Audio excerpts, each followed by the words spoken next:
Alam nyo ba na hindi lang ang palaya ang pinipinsalan ng fruit fly?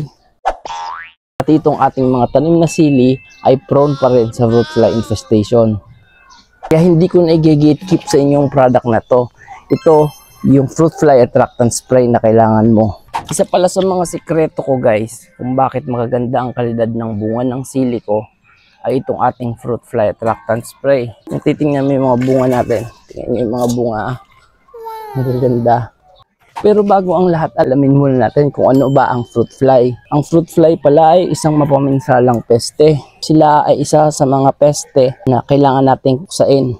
Sila ay notorious sa ating magsasaka, lalo na yung mga babaeng fruit fly. Alam niyo ba kung paano umaatake ang fruit fly?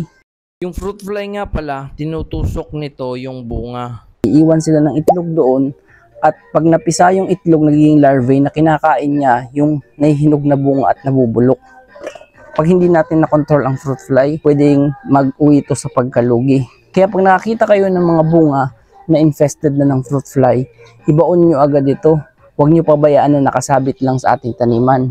Kadalasan ang fruit fly, gustong-gusto nila mga sili, itong ating ampalaya. Harvest na natin itong ampalaya. Ito mga paborito nilang atakihin.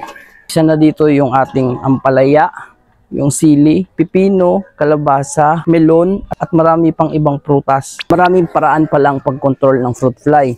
Tulad ng mano-manong pagbabalot ng bunga, pwede yung paper bag, pwedeng dyaryo, o kaya net. Yung pangalawa naman, meron namang paraan na gagawa tayo ng fruit fly trap pero lalagyan natin ng methyl eugenol sa loob.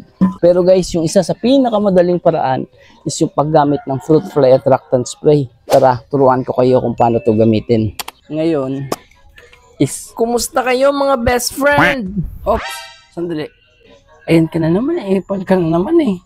Di ba ako naman yung voice over? Gawin mo na lang yung sasabihin ko, okay? O siya, ikaw na nga mag voice over. Bali, kukuha lang tayo ng recycled soft drinks bottle. Spray lang natin ito sa side ng bote.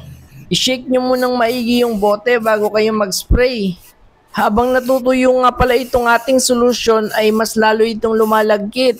Meron itong HVL waterproof technology kaya no worries kahit mabasa.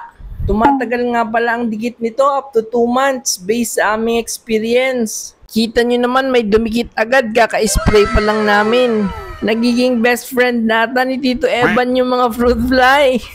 Ngayon naman ay sasabit natin itong ating fruit fly trap. Dapat malayo sa taniman.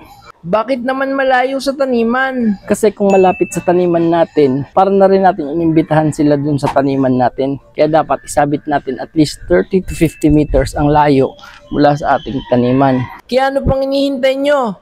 I-click nyo na yung yellow basket to order. Maraming salamat sa panonood at follow for more! Paki-follow sa Tito Evan. Marami tayong ibibigay na farming tips on how to control fruit fly. Yan, ito nyo naman.